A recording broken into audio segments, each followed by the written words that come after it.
Sweetheart, before we get going, could you grab me a bottle of water? Cold, if you've got it. And one of those legal pads, if there are any lying around. Naomi did not move.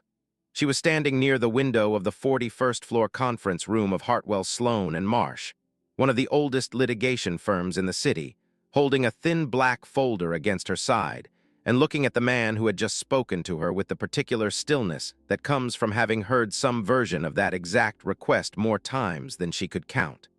The man was Gerald. He was 58 years old, the founder and chief executive officer of a logistics and freight company called Tidewater Continental, and he was sitting at the conference table because his company was the defendant in a federal lawsuit that had the potential to cost him somewhere in the region of $200 million. He had flown in from Charlotte that morning. He had arrived 40 minutes early with 2 members of his in-house legal team, and he had spent most of those 40 minutes on his phone, half watching the door, waiting for the lawyers from Hartwell Sloan to come in and tell him how they were going to make his problem disappear. Naomi had walked into the conference room 90 seconds earlier. She was wearing a charcoal gray suit, a white blouse, and flat black shoes she had chosen that morning specifically because she had known she would be on her feet for most of the day. She was carrying the black folder and a slim silver pen that her mother had given her the week she passed the bar. She had come directly from a 7 o'clock call with co-counsel in Washington, and the deposition she was about to supervise was, by a wide margin, the most consequential thing on her calendar that quarter. Gerald had glanced up when she entered. He had not registered her. His eyes had moved across her in the half-second, automatic way that a certain kind of man's eyes move across a certain kind of woman in a corporate setting, quickly, without curiosity, sorting her into a category before she had taken 3 steps into the room. The category his brain had selected was support staff, and so he had asked her for water. At the far end of the table, a younger attorney from Tidewater's in-house team, a woman named Priya who had worked opposite Naomi on a prior matter and who knew precisely who Naomi was, had looked up from her laptop with an expression of slowly arriving dread. Her lips had parted. She had not yet found a single word. She was doing rapid private arithmetic on how a person intervenes in a moment like this without making it worse than it already was. The other in-house lawyer, a man named Doug, had not heard the exchange at all. He was reading something on his phone and frowning at it. Naomi set the black folder down on the conference table. She did it slowly, the way she set down everything when she was about to begin a proceeding that mattered, squaring its edge against the edge of the wood. She did not answer Gerald's request. She turned instead to Priya. "Priya, good to see you again." Priya's face went through 3 things at once: relief, gratitude, and something close to panic. "Naomi, it's really good to see you too. Did your call with Washington wrap up all right?" Gerald's face moved. It moved the way a face moves when a piece of information has just arrived that requires the entire structure behind it to be torn down and rebuilt very quickly. The use of Naomi's first name, the reference to Washington. The tone Priya had used, which was the tone a careful attorney uses when she is addressing someone she regards as a superior. All of it reached Gerald at the same instant, and his expression cycled through 3 distinct stages in roughly 2 seconds. Confusion, then the first edge of recognition, then the small beginning of something that was not yet alarm but was unmistakably traveling toward it. "It wrapped up fine," Naomi said to Priya. "We're aligned on the schedule. I'll send you the updated timeline this afternoon." Then she turned back to Gerald. She looked at him for a long moment. She did not smile. She did not frown. She simply looked at him with the calm, evaluative attention of a senior litigator studying a witness she was about to spend the next several hours questioning. "Mr. Brandt," she said, "I don't think we've been introduced." I don't believe we have. I'm Naomi Carver. I'm the senior partner running your defense. My name is on the engagement letter your company signed 4 months ago, and I'll be leading today's deposition prep, as well as the deposition itself on Thursday." The silence that followed was not the silence of a single moment. It was the silence of a man whose entire afternoon had just been rearranged in front of him, and who had not yet worked out where he was supposed to put any of the pieces. Doug, the second in-house lawyer, finally looked up from his phone. Somewhere in the last 15 seconds he had registered that something was happening at the head of the table, something that had altered the temperature of the room. He looked at Gerald. He looked at Naomi. He looked at Priya, whose face told him everything he needed to know and nothing he wanted to. He read the situation the way a man reads a road sign, a half-second too late to do anything about it. And his own face went the particular shade of gray that the faces of executives go when they understand they have walked into a meeting that has gone catastrophically wrong before it even started, and that they are now going to have to sit through every minute of it. Naomi opened the black folder.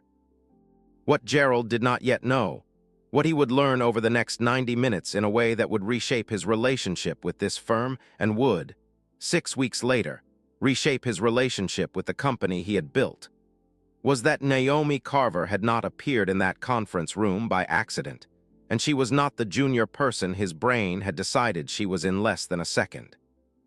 To understand what was about to happen, you have to understand who she actually was, because every single assumption Gerald had made about her in that half-second was wrong, and the cost of those assumptions was about to be calculated in front of him, line by line, in real time. Naomi was born in Birmingham, Alabama, in 1981, the youngest of 3 children in a family where her father had spent 28 years carrying mail on the same residential route on the south side of the city, and her mother had worked the front desk of a community health clinic for most of those same years. They had bought a narrow house with a sloping porch in 1985. They had paid off the note on it in 2009. On the afternoon the final payment cleared, her father had come home, set his mail bag down in the hallway the way he did every day, and then had stood in the kitchen and wept quietly with one hand flat against the counter, because for the first time in his adult life he owned, free and clear, the ground he was standing on. He had walked that same route in the heat and in the rain and in 2 ice storms that had shut the rest of the city down. He had never once asked anyone to do his work for him, and he had never once been asked to do anyone else's. He had taught his children that there were exactly 2 things in the world that no person could ever take from you: the work you had already finished and the name you put on it. There was a particular evening when Naomi was 13 that she returned to more often than any other memory from her childhood. She had been sitting at the kitchen table after dinner, working her way through a battered paperback she had borrowed from the school library when her father had come in off his route, tired in the way that 28 years of walking makes a man tired, and had set a small box down on the table in front of her. Inside the box was a silver pen. Not an expensive pen, not really, but the most expensive thing he had ever bought her, and she had known it the moment she saw it. He had not made a speech. He had said, "I heard you tell your mama you wanted to argue cases someday. In a courtroom. I want you to know I was listening when you said it. A lawyer signs her name on things, so you're going to need a good pen." Then he had gone to wash up, leaving her at the table with the box open in front of her. She had been 13 years old, and she had not, until that moment, truly believed that anyone had heard her. She had said it once almost under her breath while her mother was folding laundry, and she had assumed it had drifted past everyone in the house and out the open window. It had not drifted past her father. He had been in the next room, half asleep in his chair, and he had been listening, the way he was always listening even when you were certain he was not. She had carried that pen for the next 30 years. It was the same pen she was holding in the 41st floor conference room of Hartwell Sloan and Marsh, resting now against the open black folder. She had signed her name with it on her acceptance to Howard University, on her acceptance to Columbia Law School, on her bar admission, and on the engagement letter that Gerald's company had returned to the firm 4 months earlier, the letter with her name on it that he had not bothered to read. She had graduated at the top of her class at Howard.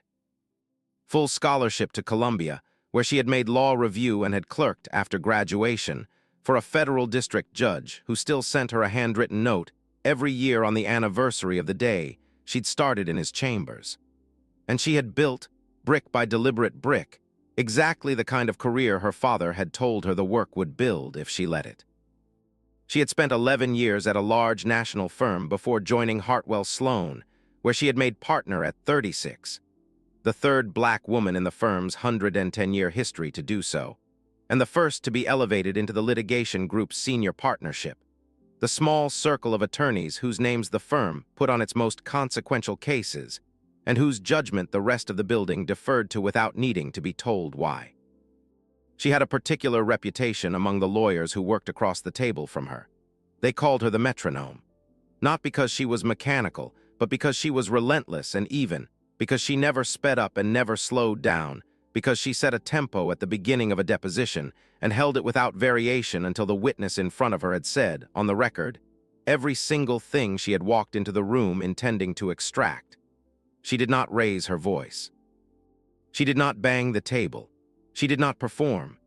She asked questions that were so carefully built and so completely anchored in the documents that opposing witnesses often spent the first hour searching for the trap before slowly understanding that there was no trap, that the questions were simply correct, one after another, and that the only available responses were to answer honestly or to dig a hole they would not climb out of.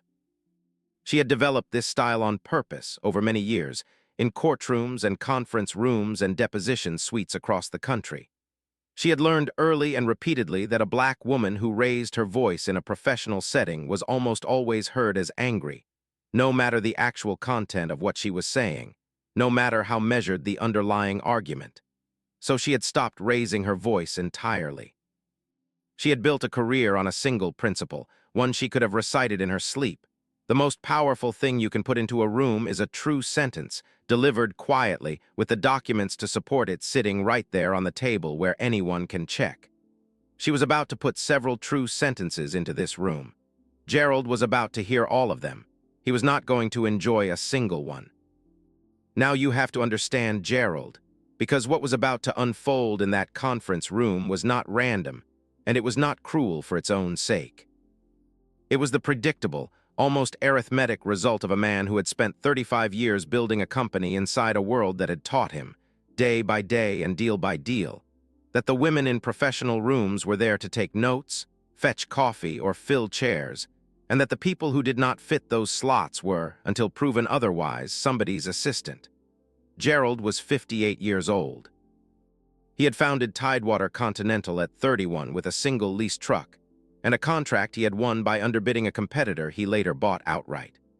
Over the following 27 years, he had grown it into a freight and logistics company that operated in 9 states, employed just under 4,000 people, and moved, by his own favorite statistic, something on the order of £1 billion of cargo a month. He had done it with a particular kind of grinding, unimaginative persistence, the persistence of a man who had been told very early that effort was the only variable that mattered, and who had never seriously examined that idea even as the world around him kept demonstrating in ways large and small that it was not the whole story. He was, in his own description, a self-made man. He used the phrase about himself constantly. He had used it in a profile in a regional business magazine the previous spring, where he had credited his success to discipline, early mornings, and a refusal to make excuses. He had not mentioned in that profile that his original startup capital had come from a second mortgage his father co-signed, or that his first major contract had been steered to him by a family friend who sat on a county transportation board. Those facts had not seemed relevant to him. They were not part of the story he told. He had, in the most literal sense, forgotten they had happened. Gerald was not, in his own conscious understanding of himself, a man who looked down on women or on black people. He would have been genuinely wounded by either accusation. He had a daughter he adored who was finishing a nursing degree. He had promoted women into operations roles at Tidewater throughout the company's history. He had a black regional vice president he mentioned by name in nearly every interview he gave, the way a man holds up a receipt to prove a purchase. He believed, with total sincerity, that he treated every person he met on their merits. What Gerald had, instead of open prejudice, was something quieter and far harder to point at. He had 35 years of a particular pattern soaked into him so deeply he could no longer see it as a pattern at all. In the rooms where the decisions got made, the faces had almost always been white and almost always been male. The people who brought the water had almost always not been. His brain had absorbed that arrangement over 3.5 decades, the way a floor absorbs the path people walk across it, until the path is worn into the wood and no one remembers choosing it. The pattern had become a template. The template had become a default. By the time he was 58, when he walked into a conference room and saw a black woman in a charcoal suit holding a folder, his mind performed an instant calculation he had no awareness of performing. And that calculation returned an answer, junior person, support staff, someone to be asked rather than addressed. And the answer was never examined, because he did not know there had been a question. He had asked Naomi for water in precisely the tone he had used 20 minutes earlier with the young man who had walked him from the elevator to the conference room. He had registered no difference between the two interactions. The default had simply run, both times, the way it always ran. What Gerald did not know, and what he was about to learn, was that the firm defending him had been quietly keeping a record. It had not started as anything so formal as a file. It had started 14 months earlier, when a third-year associate named Renata had been told, during a document review session at Tidewater's Charlotte headquarters, to be a dear and figure out the lunch situation for the room. Renata had not lodged a complaint. She had simply opened her laptop that evening and written down what had happened, in the flat, dispassionate, carefully dated language of a young attorney who had been trained to memorialize everything, and she had sent it to her supervising partner. The supervising partner had read it and saved it. 7 months ago, a second associate, a man named Theo, who was the only person of color in a strategy meeting at Tidewater's offices, had been mistaken 3 separate times in the same afternoon for the audiovisual technician, and had finally, the third time, been waved toward a malfunctioning projector by Gerald himself. Theo had documented it.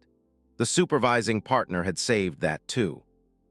4 months ago, the same week as it happened that Tidewater had signed the engagement letter, a paralegal named Diane had been assumed to be a hotel banquet employee during a working dinner and asked to clear the plates. She had documented it before she went to bed that night. The supervising partner had saved it. The supervising partner in all 3 cases had been Naomi. She had read each account as it came in. She had filed each one. And she had waited, with the patient discipline of a woman who had spent her entire career learning that timing was the difference between an intervention that changed something and one that simply made everyone in the room uncomfortable and accomplished nothing. She had been waiting for the right moment to address the pattern with Gerald directly. The right moment had just sat down at her conference table and asked her to bring him a bottle of water, cold if she had it. The black folder on the table in front of her contained, among the deposition prep materials, a short memorandum the firm's litigation committee had approved 3 days earlier. She was about to read the relevant portion of it aloud, but not yet. The conference room door opened, and 3 more people came in. The first was Walter, the most senior partner at Hartwell Sloan after the managing partner himself. A 60-year-old white man who had recruited Naomi to the firm 7 years earlier over a long lunch at which he had told her, with unusual candor for a man of his generation, that the firm had been too white and too male for too long, and that he intended to be the partner who did something about it before he retired. He walked in 2 minutes behind schedule with the faintly distracted air of a man who had been on a phone call in the hallway and had not yet read the room. The second was Renata, now a 4th-year associate, the same Renata who had documented the first incident 14 months earlier. The third was a young paralegal named Andre, carrying a stack of bound deposition binders. Walter saw Naomi at the head of the table and smiled. "Naomi, there you are. How was Washington?" "It was fine, Walter." "Sit down, we're about to begin." Something in the evenness of her voice made Walter look at her more closely. He had worked beside her for 7 years. He could read her the way you read a colleague you trust completely, and he registered in the space of about a second that something had already happened in this room before he had walked into it. He looked at Priya. Priya's face confirmed it. He looked at Gerald. Gerald's face confirmed it more specifically, and with more detail than Gerald would have wanted to provide. Walter sat down. He asked no questions. He had been in enough rooms to know exactly when to take his seat and let the person running the meeting run the meeting. Renata sat beside him and placed a single folder on the table. She did not look at Gerald. She had been told that morning, before the others arrived, what was going to happen. She had been asked whether she was comfortable being in the room for it, and she had said yes. And then she had spent the better part of an hour preparing herself for the experience of sitting across a table from a man who had spoken to her 14 months earlier in a way she had turned over in her mind more times than she would ever have admitted out loud. Andre, the paralegal, set a bound binder down in front of each person at the table.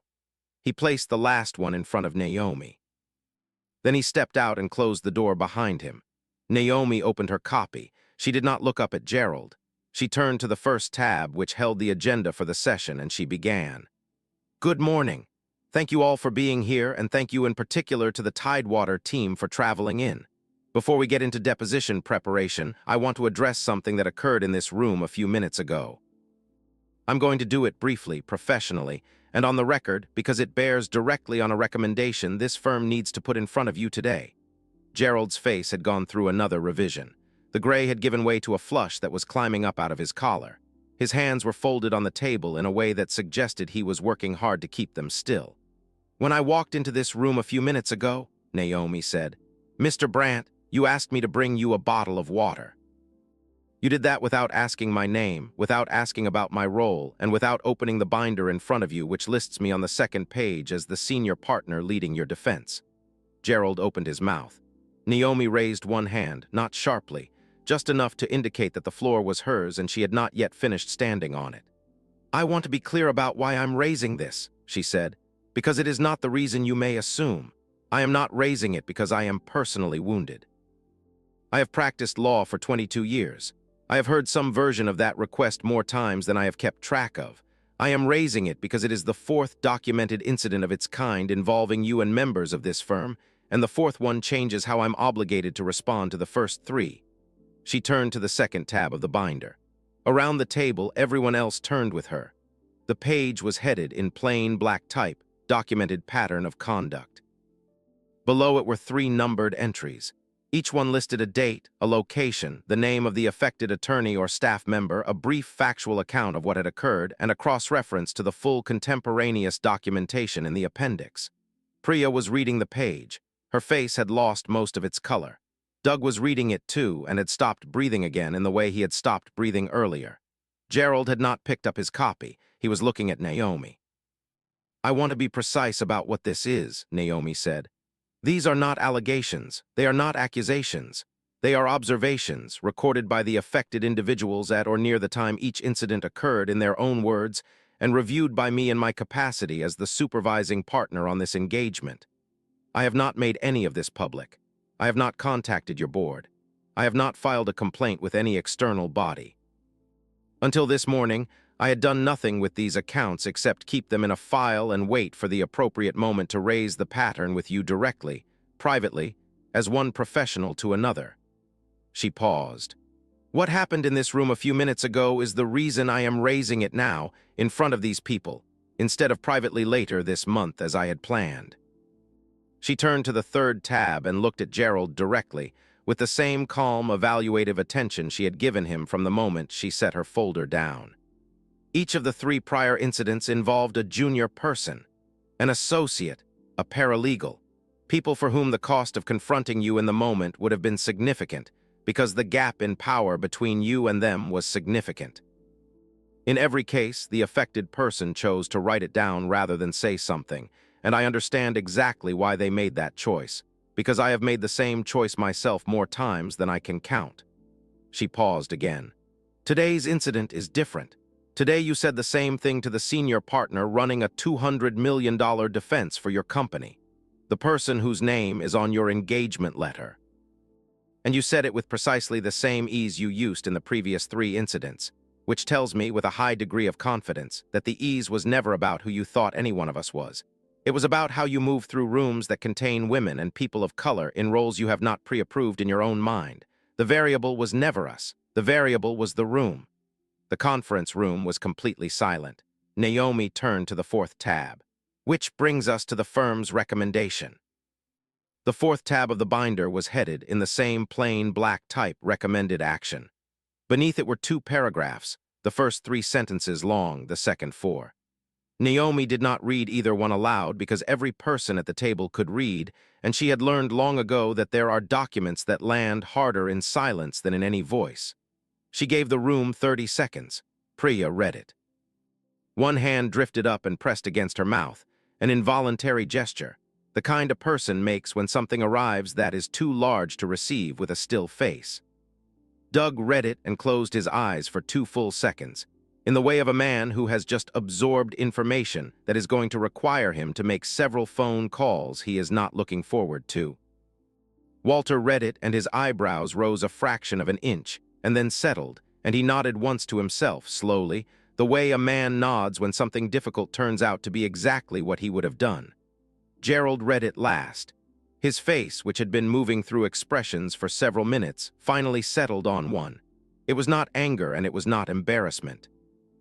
It was the flat, hollow, faraway expression of a man who has just understood with total clarity that the situation he is sitting in is no longer recoverable, and that he is going to spend the rest of his day, and possibly a good deal longer, dealing with the consequences of a sentence he spoke a few minutes earlier without thinking about it for even 1 second. The first paragraph read, in substance, that effective immediately the firm was recommending the Tidewater Continental Defense be restructured, so that Walter, senior partner, would serve as the client's principal point of contact and relationship lead going forward, with Naomi continuing to direct the litigation strategy and lead the depositions and trial work where her expertise was required. The restructuring was being recommended, the paragraph stated, on the grounds that the documented pattern of conduct toward members of the firm's team had created a professional environment the firm could not, in good conscience, continue to ask its people to absorb under the existing arrangement. The full supporting documentation was attached as Appendix A. The second paragraph stated that, as a condition of continued representation, the firm would require the Chief Executive Officer of Tidewater Continental to complete a documented engagement with a credentialed third-party executive coach, focused specifically on professional conduct in mixed-gender and multiracial work environments, conducted at the client's expense. With quarterly confirmation to the firm that the engagement was active. Failure to begin the engagement within 90 days, the paragraph stated plainly, would result in the firm's full withdrawal from all Tidewater matters. The condition, the final sentence read, was not negotiable. Naomi let the room finish. Then she said, "I want to address 2 things before we open this for discussion." Gerald had still not spoken. He had not moved. His hands were still folded on the table in front of him. First, Walter was not told about this recommendation before he walked into this room. He is reading it for the first time at the same moment you are. I want that on the record so that no one in this room or anyone who hears about it later believes this was a staged maneuver designed to humiliate anyone. Walter recruited me to this firm. We have built things together. I am confident he will accept the relationship lead if it goes forward, but the recommendation is mine. I drafted it. The litigation committee approved it 3 days ago before today's incident. I take responsibility for it. Walter looked up from the page. He looked at Naomi and he held her eyes for a moment and he nodded once. He did not speak. Second, the coaching condition is unusual and I want to acknowledge that directly. Most firms in our position would do one of 2 things. They would continue the representation and quietly absorb the discomfort, reshuffling junior staff to keep the affected people out of your path. Or they would find a polite, deniable reason to withdraw and let the relationship die without anyone ever knowing why. We have chosen a third path. We have chosen to tell you the truth about the problem and to offer you a way through it. We are choosing that path because Tidewater Continental is a significant client and because the matter we are defending is one I believe we can win. We do not want to lose this relationship, but we are not willing to keep it at the expense of our own people. Those 2 things have to be held in balance, and the recommendation in front of you is our best attempt to hold them there. She paused. Mr. Brandt, I'm going to give you the floor now. Before you respond, I'd ask you to take a moment. In my experience, the first response a person gives to difficult feedback is rarely the one they're glad they gave. I've learned that the hard way myself, so take the minute, please. She sat down at the head of the table. The room went silent. A full minute passed. Naomi did not look at her phone. She did not check the time. She did not look at Gerald. She had said what she had come to say, and she was entirely prepared to wait. Gerald finally spoke. His voice was not the voice he had used when he asked for water. It was lower and rougher and somehow older, the voice of a man who had aged several years in the space of 15 minutes. Ms. Carver, I want to ask you a question. I'm not asking it to defend myself. I'm asking because I genuinely want to understand. He paused, gathering it. When I asked you for that water, when I said that, did you already know in that moment that you were going to do this, the documentation? The recommendation, was this the plan before I ever opened my mouth? Naomi looked at him. No, she said. There was no plan that involved this room this morning. The recommendation in your binder was approved by our litigation committee 3 days ago. It was built on the 3 earlier incidents, which I intended to raise with you privately later this month, in a conversation I had not yet scheduled. What you did in this room a few minutes ago was the 4th incident.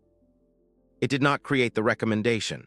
It confirmed it, and it made the case for raising it in front of witnesses rather than in private because the pattern had just demonstrated itself in front of a room full of them. Gerald nodded slowly. He looked down at the page in front of him for a long moment, and then he was quiet, and the room let him be quiet. For perhaps 90 seconds, no one spoke. The silence was a different texture than the silences that had come before it. The earlier ones had been the silences of shock, of calculation, of people working out what was happening. This one was the silence of a man attempting, in real time and in front of an audience, to perform an honest accounting of his own conduct, and a room deciding, without anyone saying so, to give him the space to do it. Priya was watching Gerald with a complicated expression. She had worked for him in one capacity or another for 9 years. She had seen him be generous. She had seen him be cutting. She had seen him be, on more than a few occasions, a man she did not particularly enjoy being near. She had stayed because the work was interesting and the title looked good, and she had a young son and a mortgage and an aging mother she was helping to support. She had absorbed a great deal over 9 years and had said almost none of it out loud, and the page sitting open in front of her was making her think about her own silence in a way she suspected she was going to be sitting with for a long time after this meeting ended. Doug had opened his eyes and had begun, very quietly, to make notes on the legal pad in front of him. The notes were not about deposition prep. They were the beginnings of a list, board members and senior people at Tidewater who were going to need to hear about what had happened in this room from someone inside the company before they heard about it from anyone else. Renata had not moved. Her hands were folded in her lap, and her face was composed and unreadable. She was, although no one at the table would have known it to look at her, having one of the more quietly significant mornings of her professional life. She had spent 14 months wondering whether the account she had written that evening in Charlotte was ever going to matter. She had been told by friends at other firms that documentation rarely came to anything, that it sat in a drawer and yellowed, that she should keep her expectations low. She had kept them low. She had simply continued doing the work the way her grandmother, who had cleaned office buildings downtown for 30 years and had a great deal to say about the difference between being seen and being looked at, had taught her to do the work. And she had assumed the account she'd written would accumulate dust like every other account of its kind. It had not. It was on the table. It had teeth. Renata watched Naomi at the head of the table, and she felt something settle in her chest that she would, later that evening, alone in her apartment, recognize as the particular sensation of having been believed. Gerald spoke again. "Ms. Carver, may I ask one more question?" "Go ahead." "The coaching, the third-party provider, has the firm identified specific people, or is that something I'd be arranging on my own?" The question surprised everyone at the table except Naomi. It was not the question of a man preparing to refuse. It was the question of a man beginning very cautiously to consider what accepting would actually require of him. "We have a list," Naomi said.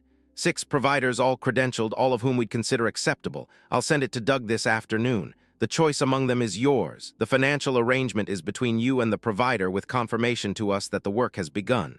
Gerald nodded. He looked at Walter. "Walter," he said. "We've sat across a table from each other a few times now. I'd want to know that you're willing to be the point of contact on this. I'm not asking you to commit this minute. I'm asking whether you'd consider it." Walter looked at Gerald and then at Naomi. Naomi gave him a small nod. "I'd consider it, Gerald," Walter said. "I'd want to talk it through with Naomi and with my team before I committed to anything formally. But yes, I'd consider it. Thank you." Gerald drew a long breath and let it out slowly. "Ms. Carver, I'm not going to give you my answer to the recommendation in this meeting. I want to take it back to Charlotte. I want to read the documentation in the appendix, all of it. I want to sit with it. I'd like to schedule a call within 72 hours and give you my formal response then. That's acceptable. I want to say one more thing. And I want you to understand that I'm not saying it because I think it will change the recommendation or because I think it earns me anything. I'm saying it because I think it needs to be said in this room in front of these people on the record." He paused. He turned, and for the first time he looked directly at Renata. He had not, until this moment, registered that she was at the table. He registered it now. Ms. I'm sorry I don't have your name in front of me. Renata, she said. Her voice was even. Ms. Renata, I don't remember the specific thing I said to you in Charlotte. I'm not going to insult you by pretending I do. But I don't doubt for 1 second that it happened because I just gave you a fresh demonstration of the exact same behavior in this room in front of everyone within the last 20 minutes. I owe you an apology. I don't expect it to mean much. I'm not offering it to make myself feel better. I'm offering it because you are sitting at this table and you should not have had to wait 14 months and watch it happen to your senior partner to hear it. Renata did not answer immediately. She looked at him for a long moment and the room held its breath without meaning to. Then she said in a voice that was clear and steady and entirely her own, "Thank you, Mr. Brandt. I appreciate you saying it. I'm going to need some time before I know what to do with it." "That's fair," Gerald said. "That's more than fair." He turned back to Naomi. "I'm going to go now. You'll hear from me inside 72 hours. He stood, he buttoned his jacket, he walked toward the door, and at the door he stopped and turned back. "Ms. Carver." "Yes, I'm sorry." "I know, Mr. Brandt." He left, the door closed behind him. Priya and Doug rose to follow. Priya paused at Naomi's chair on her way out and rested her hand on Naomi's shoulder for a moment. She did not say anything. She did not need to. Then she was gone and Doug behind her, and the conference room held only Naomi, Walter, and Renata. The three of them sat in the quiet for a moment. Then Walter exhaled and said very softly, "Well, that was something." Renata laughed, a real laugh startled out of her, the laugh of a woman who had just watched something happen that she had genuinely never expected to witness in her own working life. Naomi smiled. It was the first time she had smiled all morning. She had not, at any point in the conversation, told Gerald that he was a good man, or that he was handling it well, or that everything was going to be fine. She had learned over many years of difficult professional conversations that reassurance offered to a powerful man in a moment of crisis tends to have one main effect. It lets him skip the work. It hands him an exit before he has finished sitting in the discomfort that might actually change something. She had no interest in helping Gerald skip the work. She told him instead that she would relay any questions about apologies to each of the affected individuals, and that they would respond directly in their own time, if and how they chose. She told him the firm would treat the operational matter as resolved once the conditions were met, but that the documentation would remain in the file, and that any future incident of the same kind would trigger immediate and final withdrawal of the firm's representation, with no further conversation. And she told him she was glad he had asked the questions he'd asked at the end, because the questions a person asks when they are cornered tell you more than anything they say when they are comfortable. Gerald's response came in 55 hours, not 72. He called Naomi himself on Thursday afternoon from the back of a car somewhere between two meetings in Charlotte. He did not have his in-house team on the line. He did not have an assistant place the call. He dialed it himself. The call lasted 41 minutes. He accepted the recommendation, all of it. He accepted the restructuring with Walter as point of contact. He accepted the coaching condition. He had already, he told her, reached out to 4 of the 6 providers on the list and scheduled introductory calls with each. He intended to make his selection within the week. He had also, he said, begun drafting letters of apology to Renata, to Theo, and to Diane, the paralegal in the 3rd documented incident. He wanted to know whether sending them would be welcome, or whether it would simply force 3 people to relive something they had worked to put down. He did not want to send them if doing so would create more discomfort than it resolved. He wanted Naomi's guidance. Naomi listened to all of it without interrupting. She did not tell him she was proud of him. He was not her child and he was not her student. He was a 58-year-old man who had finally, after 35 years of running on a default that had been invisible to him, looked at the default and decided to do something about it. The decision was his. It was not hers to applaud. What she told him at the end of the call was something he had not expected. "Mr. Brandt, I want to share something with you, and I want you to understand why I'm sharing it. In 22 years of practicing law, I have been mistaken for a court reporter more times than I can count, for a paralegal more often than that, for an assistant so many times I stopped keeping track somewhere around my 5th year. Once early on, opposing counsel assumed I was the spouse of a witness and asked me to wait in the hall. I am not telling you this to make you feel worse. I'm telling you so that you understand that what you did in that room was not unusual. It was ordinary. It happens constantly to a great many women in a great many rooms. The unusual thing was not what you did.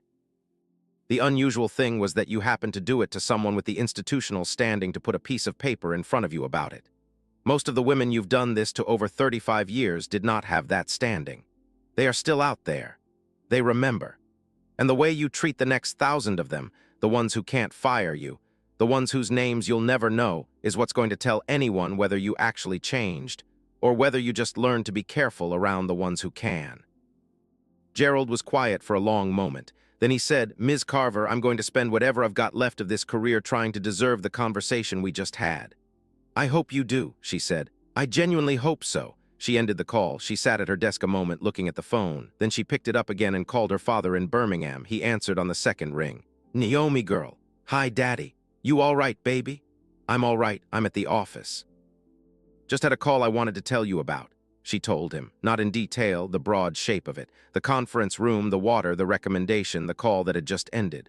Her father listened the way he had always listened, completely and without interruption all the way through until she was done. When she finished, he was quiet for a moment. "Baby, let me ask you something." "Yes, Daddy. You still got that pen, the one I gave you?" "I had it in my hand the whole time." He was quiet again. "Then 28 years I carried other people's mail up and down that route. Letters and bills and cards and I don't know what all. Things that mattered to somebody. And the whole time, your mama and me, we used to sit out on that porch after you kids went to bed and wonder what you'd put your name on someday. Your mama always said you'd be the kind of lawyer that scared folks. I always said you'd be the kind that helped them." He paused. "Sounds to me like today you went and did both at once."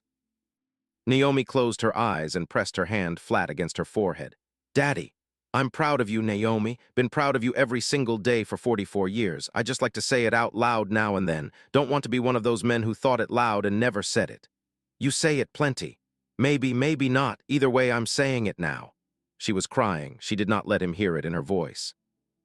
She had been trained out of letting people hear it in her voice a very long time ago, but she was crying in her office on the 41st floor of a building in a city she had moved to 2 decades earlier, holding a silver pen her father had bought her with a mail carrier's wages because a 13-year-old girl had once said, almost under her breath, that she wanted to argue cases in a courtroom someday. "I love you, Daddy." "Love you too, baby. Now get back to work." She got back to work. The story did not leave the conference room. It was not leaked, not posted, not handed to a reporter. The events of that morning were known in full detail to exactly 7 people, and all 7 had reasons of their own to keep them private. The documentation stayed in the file. The memorandum stayed internal.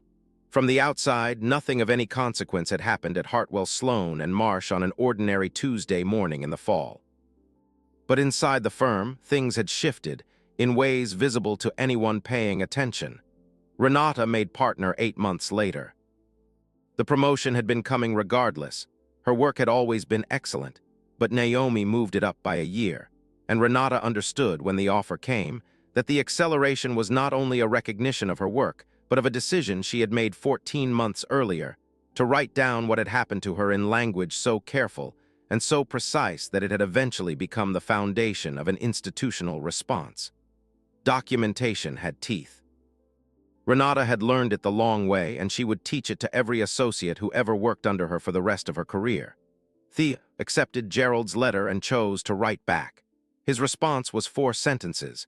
He wrote that he had received the letter, that he recognized the effort it had taken, that he was not in a position to offer forgiveness but did not feel it was being asked of him, and that he hoped Gerald kept going. He did not say anything else. He did not need to. Diane, the paralegal, chose not to respond at all. She did not refuse the letter, and she did not return it. She read it once, set it in a drawer, and went back to her work. She was 27 years old, and she had decided she was not interested in carrying any part of the emotional labor of a stranger's transformation. She had her own life to build. Naomi, when she heard of the decision, told Diane that it was a perfect one, and that she should feel no pressure whatsoever to revisit it. Walter took on the relationship lead. Within a quarter, he had reshaped the working rhythm between the firm and Tidewater in ways that made several junior associates noticeably happier than they had been. He did not announce the changes. He simply made them. The firm's billings on the matter rose the following quarter, which Walter attributed, over coffee with Naomi one morning, to the straightforward fact that people do their best work when they are not also being asked to absorb things that have nothing to do with the work. Priya requested a private meeting with Naomi 6 weeks after the conference room. It lasted 2 hours, and Priya did most of the talking. She had spent those 6 weeks, she said, examining her own 9 years of silence. She had not been the one making the remarks, but she had been in the room for more than one of them, and she had told herself each time that it was not her place, that the affected person could speak for herself, that it was not her fight. None of it, she admitted, held up under examination. She wanted Naomi to know she was sorry. She also wanted her to know that she was leaving Tidewater at the end of the year to do work she could feel clean about. Naomi listened and offered no reassurance, and at the end told her she hoped the next chapter was everything Priya wanted it to be. Gerald finished his coaching engagement. The coach he chose did not go easy on him. She required 2 sessions a week for the first 3 months and a journal of every professional interaction he had with a woman or a person of color, brought to every session. She helped him excavate the names of 11 women from 20 years of his own memory and required him to write to each whether or not they answered. Several did not. One did, a former dispatcher named Carol who had left Tidewater in 2006 after a conversation with Gerald she had carried for 19 years. She called him. She did not forgive him. But she told him she was glad to know, finally, that he understood what he had done and that she had not imagined it. Gerald sat in his office afterward and cried for the first time in decades. Then he went back to work and kept doing the work because it was not a finished thing and never would be. Naomi did not think about the conference room often. She had a firm to help run and 2 daughters of her own who were beginning to ask the kinds of questions daughters ask when they start to understand the shape of the world they're walking into. She answered them honestly. She had decided long ago that the only thing worse than telling them the truth was sending them out unprepared for it. A year on, she stood at a podium in a hotel ballroom in Washington, accepting an award she had tried to decline, looking out at 400 black women lawyers. She had no notes. "Thank you," she began. "I want to start by telling you about my father and a pen he bought me when I was 13. Her father was at table 9, 82 years old, flown in from Birmingham the day before. By the time she finished, telling them that the room is wrong, not you, that the work you do when no one is watching is the work that holds the door for the women you'll never meet.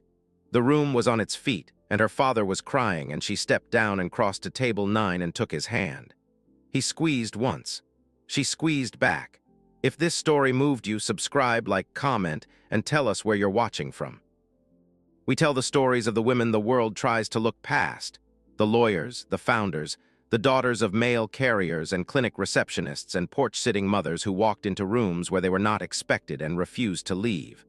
Share this with someone who needs to hear today that the room is wrong, not them, and that the quiet work, the work no one is clapping for, is the work that changes everything. See you in the next video.